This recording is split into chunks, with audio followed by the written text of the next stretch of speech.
Pearl బక్ సాహిత్య Nobel prize పొందిన నవల ద గుడ్ ఎర్త్ సుక్షేత్ర 21వ భాగం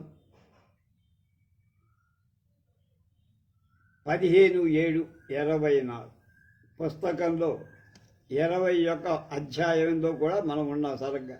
దీన్ని అనువదించిన వారు పివి రామారావు. ఎలాంటి అశాంతికి కారణం లేకుండా కక్కు లోటస్లు వ్యాంగ్ ఇంటిలో చేరారు అని ఊహించకూడదంటోంది రచయిత. ఒక ఇంటిలో ఒకరి కంటే ఎక్కువ ఆడవాళ్ళుంటే శాంతికి భంగం. అయితే వ్యాంగ్కు మాత్రం ఈ మాత్రం ముందు చూపు లేకపోయి ఓలాన్ కక్కువులు పరస్పరం గుర్రుమంటూ ఉండటం అప్పుడప్పుడు గమనించి ఏదో బెడిసిందనుకునేవాడు. కానీ విపరీతమైన మోహావేశంలో ఈ విషయాలు అతడు అంతగా పట్టించుకోల. రోజులు ఈ విధంగా దొర్లిపోతున్నాయి. నిరంతరం తన కోసం సిద్ధంగా ఉండే లోటస్ కౌగిలిలో చేరి తృప్తిగా ఆనంద సాగరంలో తేలియాడుతూ ఉండటం వల్ల అతనికి ఆమె మీది పిపాస కొంత సడలుతూ వచ్చి, అందుచేత ఇంతకు ముందు అతని గమనికకు రాని విషయాలు కూడా ఇప్పుడు కంటపడ్డాయి. ఉదాహరణకు ఓలాన్ కక్కువుల మధ్య ఏదో వివాదం ఉందని తెలుసుకున్నాడు. అది అతనికి ఆశ్చర్యమై, ఓలానుకు లోటస్ మీద అసూయ ఉన్నదంటే అది సహజం.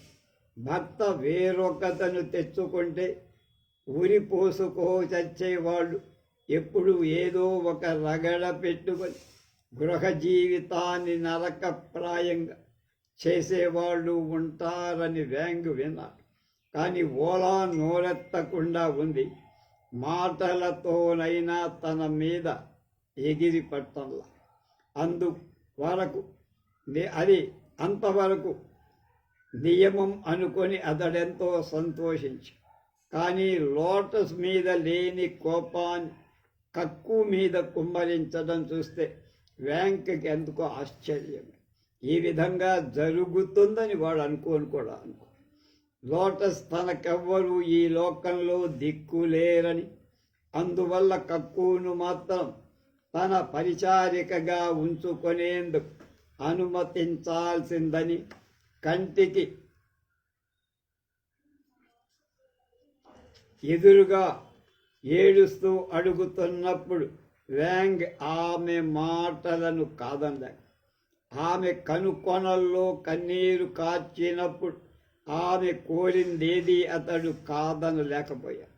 ఆమెకెవరూ దిక్కులేరనడం కూడా నిజమే.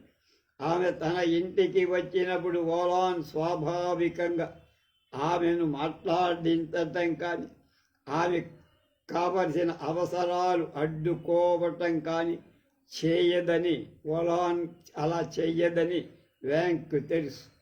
ఇంకెవ్వరూ లేకపోతే ఆమె గతి ఏమిటి అంటే లోటస్ గురించి. కాబట్టి కక్కుని ఆమె తోడుగా ఉండేందుకు తగిన మనిషి అనుకొని ఆమెను కోరి తీసుకొచ్చి, కక్కు కంటపడగానే ఓలాన్కు అరికాలి మంట నెత్తికెక్కేది. ఆమెకింత కోపమున్నదని వ్యాంగుకు అప్పటిదాకా తెలియదు. కక్కుకు మాత్రం ఓలాన్తో స్నేహంగా ఉండాలని ఉంది.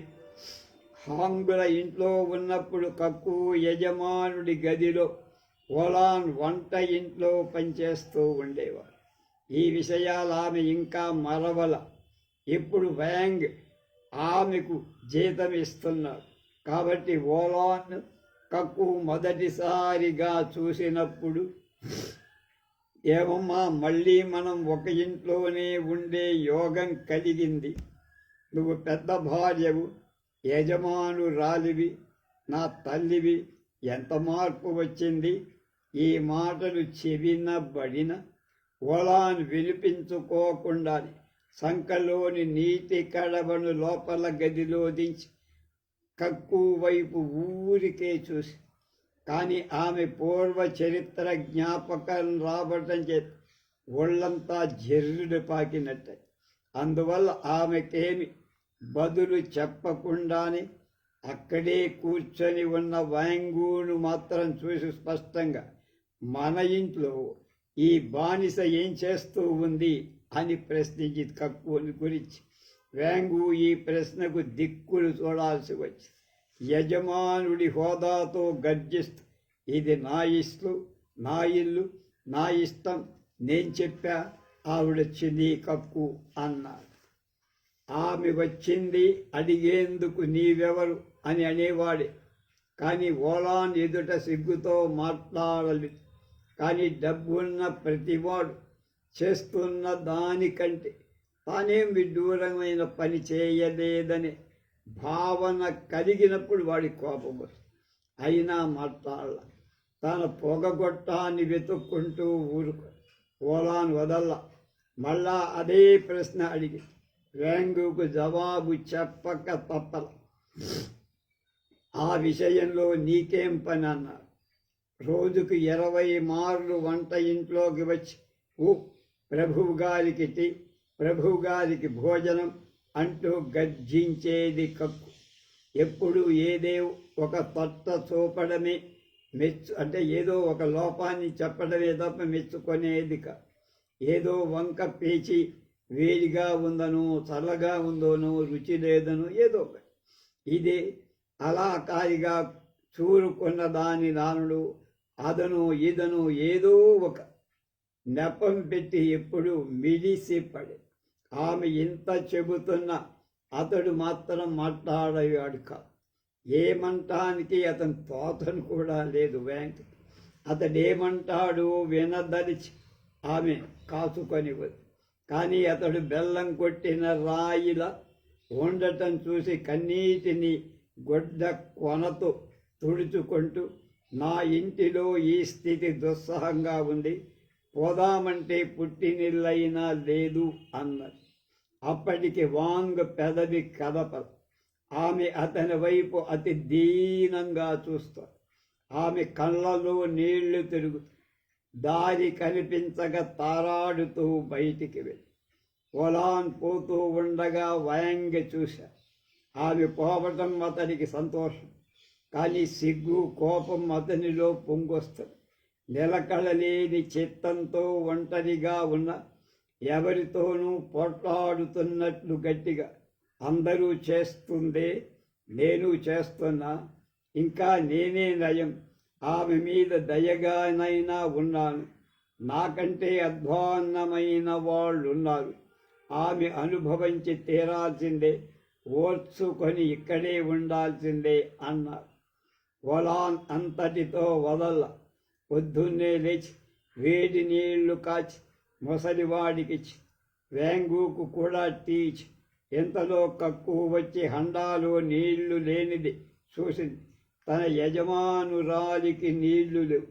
ఓలాన్ ఈ విషయమై ఎన్నోసార్లు గుచ్చి లాభం లేకపోయి, కాబట్టి తానే నీళ్లు కాసుకోవాల్సి. అయితే గంజి కాయటానికి ఆలస్యమైపోదు. హండాలు కానీ కొన్ని నీళ్లు పట్టవు కూడా.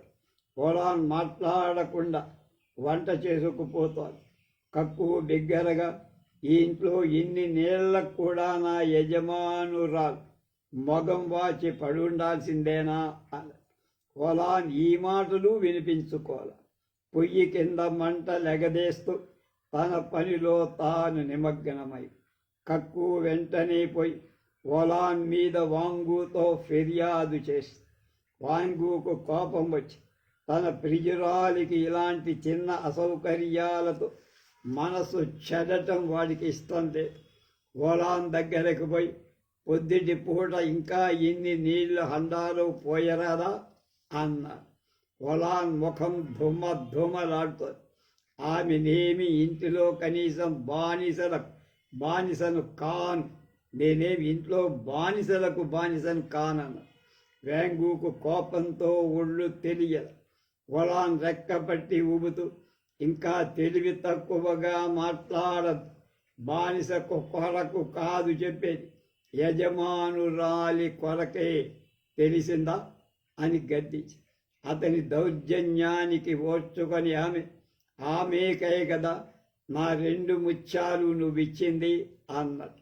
అంతతో సిగ్గుపడి వ్యాంగ్ ఆమె రెక్క విరిచి కక్కు దగ్గరికి వెళ్ళి, సరే వేరే వంట ఇల్లు కట్టిస్తా, పుష్పకోమల శరీర అయిన లోటస్ అవసరాలు ఓలాను అర్థం కావులే, ఇష్టం వచ్చిన వంటలు వండుకొని తింటూ ప్రత్యేకంగా హాయిగా మీరుండొచ్చన్న.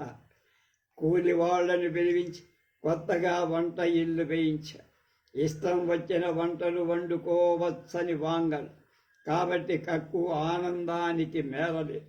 వ్యాంగ్ ఇంతటితో ఇంటిలోని వివాదం తీరిపోయిందని, శాంతి ఏర్పడిందని, తానిక ఏ అంతరాయం లేక తన ప్రియురాలితో హాయిగా సుఖించచ్చని అనుకుని ఆమె హావభావ వినాశాదుల వల్ల అతని ప్రేమ నిత్య నూతనంగా వర్ధిల్లుతూ ఉన్నది. వేరే వంట ఏర్పాటు చేత కక్కుకు రెక్కలు కట్టినట్టయిపోయి రోజు పట్టణానికి వెళ్ళి మంచి మంచి వెలగల ఆహార పదార్థాలు తీసుకువచ్చి వండేందుకు అవకాశం దొరికింది. వ్యాంగుకి ఇది మింగరాని ముద్దయి.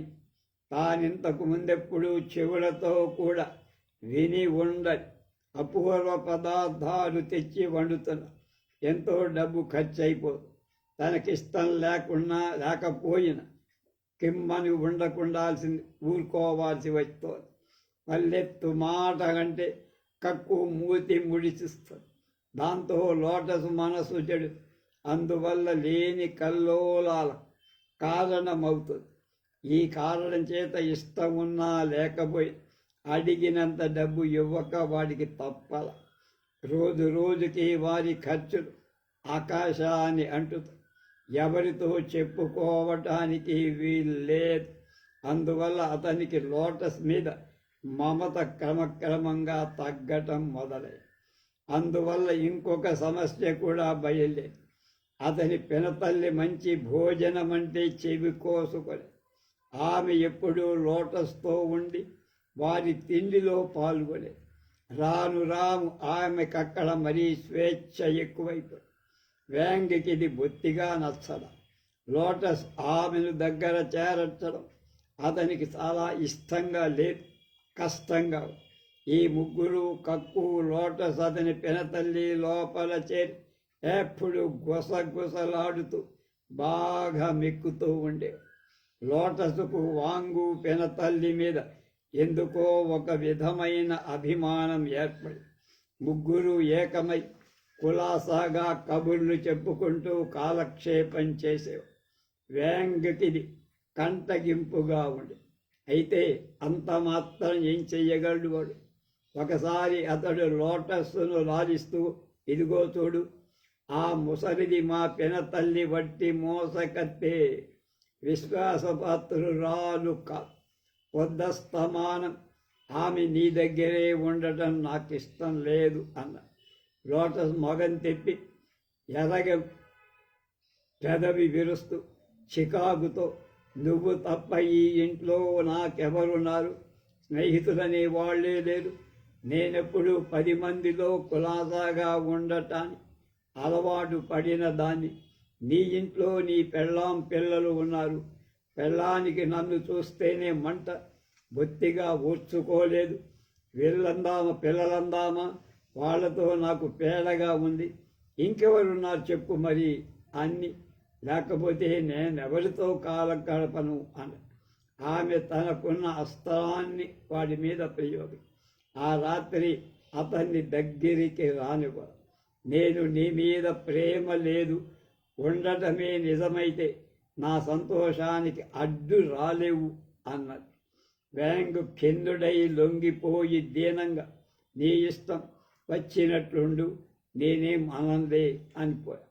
ఆమె అతన్ని రాజఠీవితో మన్నించి ఆమె ఇష్టానికి వ్యతిరేకంగా వ్యవహరించటానికి ధైర్యం లేకపోయి ఎప్పుడైనా పినతల్లితో కూడా ఆమె ఏదైనా తింటూ ఉన్నా తాగుతూ ఉన్నా వ్యాంగు వస్తే లోపలికి రానివ్వక అలక్ష్య భావంతో ఉండే. అది కూడా వ్యాంగుకు ఆమె మీద ఉన్న ఆసక్తి తగ్గటానికి కొంతకాలం. లోటస్ కొరకు తెస్తున్న మంచి మంచి ఆహార పదార్థాలని తిని పిన్నమ్మ రోజు రోజుకు నూనె పెట్టి జిడ్డు కారుతారు. వ్యాంగుకి ఇది బాగా నచ్చలా, కానీ ఏమంటానికి వీల్లేకుండా పిన్నమ్మ కూడా చాలా తెలివై. అతడు రాగానే లేచి మర్యాద చూపడం, ముఖస్థుతి చేస్తూ తేనె తుట్టరొట్టి పడేటుగా మాట్లాడటం మొదలైన పనులు చేయటం చేత ఆమెనేమంటానికి సాధ్యం పట్టాల. అది వరకులాగా వాంగుకు లోటస్ మీద కల్తీ లేని ప్రేమ లేదు. ఆమె చిల్లర కోపాల కారణంగా క్రమేణా ఈ నిష్కలంక ప్రేమ తగ్గుతూ వచ్చింది. పొలాంతోనైనా స్వేచ్ఛగా మాట్లాడటానికి అవకాశం లేదు. ఆమె జీవితమే వేరే విధంగా. వ్యాంగు జీవితమంతా ముళ్ళ మందిరం అయిపోయి ఉన్నదానికి తోడు గోరు చెట్టు మీద రోకలి పోటు అన్నట్టు ఒక కొత్త బాధ వచ్చి వ్యాంగ్ తండ్రి ఏళ్ళు వచ్చినా చూచిన వాళ్ళు కాదేది కాబట్టదనుకుంటారు. అలాంటి వాడు ఒకరోజు తన చేతి కర్రను ఊదబుడుచుకొని లోటస్ ఉండిన హాలు వాకిలి దగ్గర హఠాత్తుగా వచ్చి ఈ ఇల్లు కట్టింది కూడా అతడికి తెలియదు. కొడుకైనా ఇంకొకరిని తెచ్చుకున్నాడని అతనితో చెప్పాలి. వాడు చెవుడు కాబట్టి చెప్పడానికి సాధ్యమూ కాదు. ఏ కారణం చేత ఇక్కడ వాకిలి ఏర్పడిందో తండ్రికి అర్థం కాదు. తెర తొలగించుకొని లోపలికి వెళ్ళాడు. వ్యాంగు లోటస్ సరస్సులోని చేపలు గమనిస్తున్నాడు. వ్యాంగు లోటసు సరస్సులోని చేపలు గమనిస్తున్నాడు. ముసలివాడి లోపలికి పోతూ ఒక చక్కని స్త్రీ పక్కన వ్యాంగ్ నిలుచుని ఉండటం చూసి కీచు గొంతుకుతో ఎవరి రంకులాడి ఇంట్లో అని వచ్చారు. వ్యాంగు వారించినా ఊరుకోల. లోటస్కెక్కడ కోపం వస్తుందో అని వ్యాంగు వణికిపోతున్నా. అతడు వెంటనే ముసలివాడి దగ్గరకు నెమ్మల్లగా వెళ్ళి పిలుచుకుపోయి అనునయపూర్వకంగా, నాయన కొంచెం ఊరుకో, అది రంకులాడి కాదు, నేనే ఇంకొకతను తెచ్చుకున్నానంతే అని చెప్పి.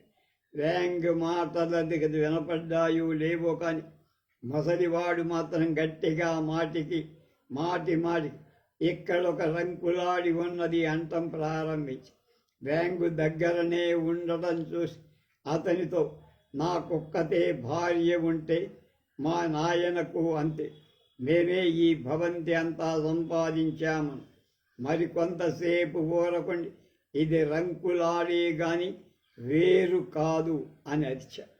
ఉన్నదున్నట్టు అతడు వయోభారం వల్ల మజ్జుదనం నుండి మేల్కొంచాడు. లోటస్ మీద ఎక్కడ లేని అసహ్యం కలిగి అప్పుడప్పుడు ఆమె దగ్గరకు పోయి ఉలిక్కిపడినట్టు రంకులాడిని అరిచేవాడు. ఒక్కొక్కప్పుడు వాకిలి తెరలు తొలగించుకొని లోపలికి పోయి ఉమ్మేసేవాడు. మరొకప్పుడు చిన్న చిన్న రాళ్ళేరుకొని సరస్సులో చేపల మీద పడేట్లు విసిరేవాడు.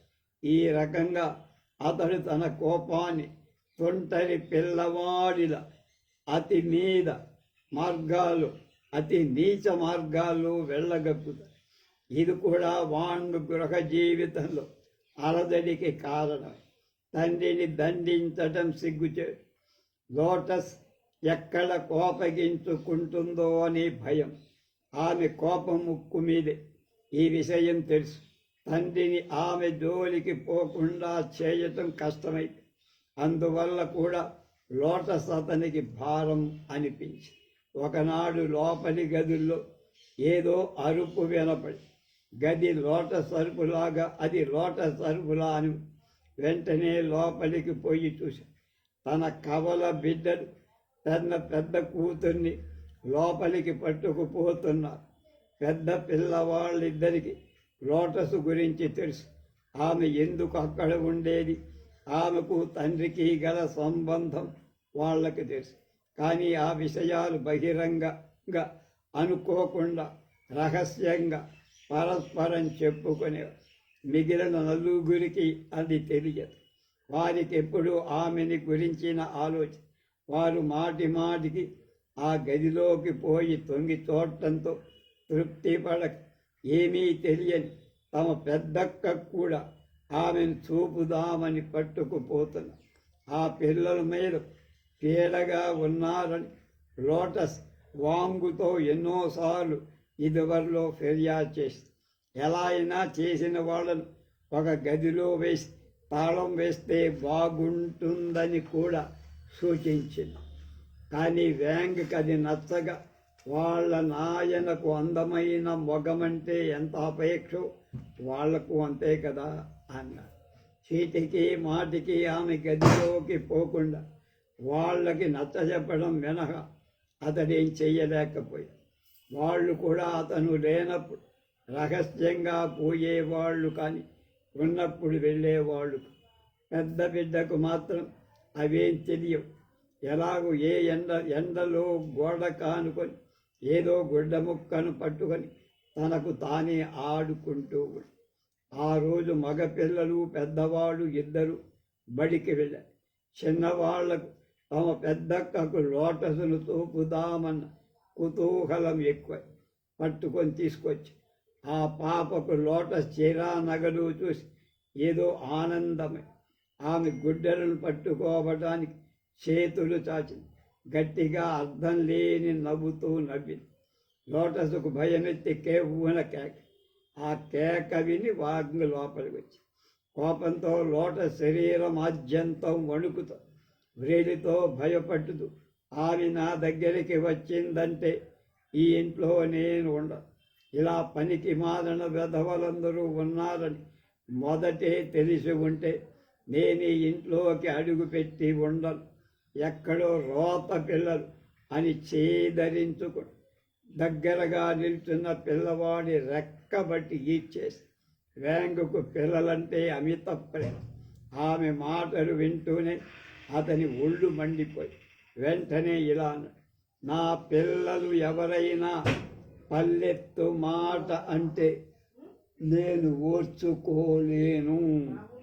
ఏమీ తెలియని పెద్ద కూతురినైనా ఎవరు తిట్టినా గిట్ట, నువ్వు తిట్టినా నా ప్రాణం ఓర్చుకో. గొడ్రాల పిల్లల సంగతి నీకేం తెలిసే అంటూ పిల్లలందరినీ చేసి బయటికి పంపుతూ పదని, ఇంకెప్పుడు ఈ గదిలోకి రావద్దు. మిమ్మల్ని నేనెప్పుడు ప్రేమించడు మీ తండ్రికి అంతే అని చెప్పి పిల్లను తానే స్వయంగా పిలుచుకొని వెళ్ళారు.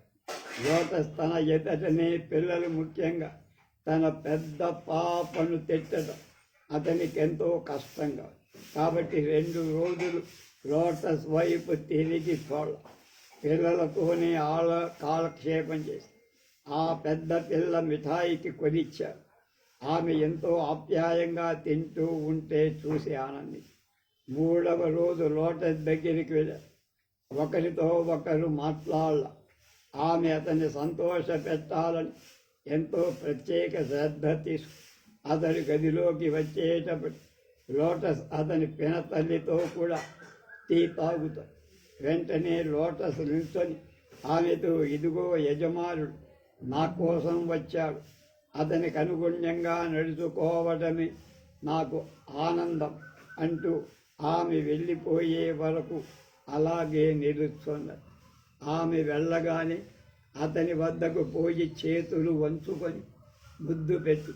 అతడు మళ్ళీ ఆమెను ప్రేమించిన మొదటిలా ఆమె యందు నిండు ప్రేమ లేకపోయి. ఎండాకాలం వచ్చి ఆకాశం సముద్రపు నీటిలా వినీల కాంతులతో విరసల్లుతూ ఉంది. చల్లని గాలి వీస్తోంది.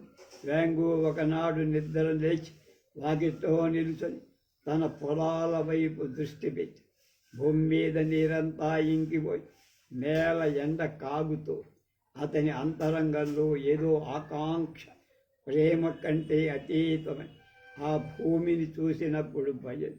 అది అత్యంత బలీయమై వెంటనే అతడు మంచి దుస్తులు, ముఖములు, చెప్పులు తీసేసి లాగు మోకాళ్ళ వరకు ఎగగట్టి గట్టిగా ఏది పార ఏది మడక గోధుమ గింజలెక్కడ, చింగూరా, ఆ మనుష్యులను పిలు, ఇదిగో పొలాల్లోకి వస్తున్నా అన్నాడు. అంటే మళ్ళీ మామూలు మనిషి అయ్యాడు. 22వ భాగం రేపు.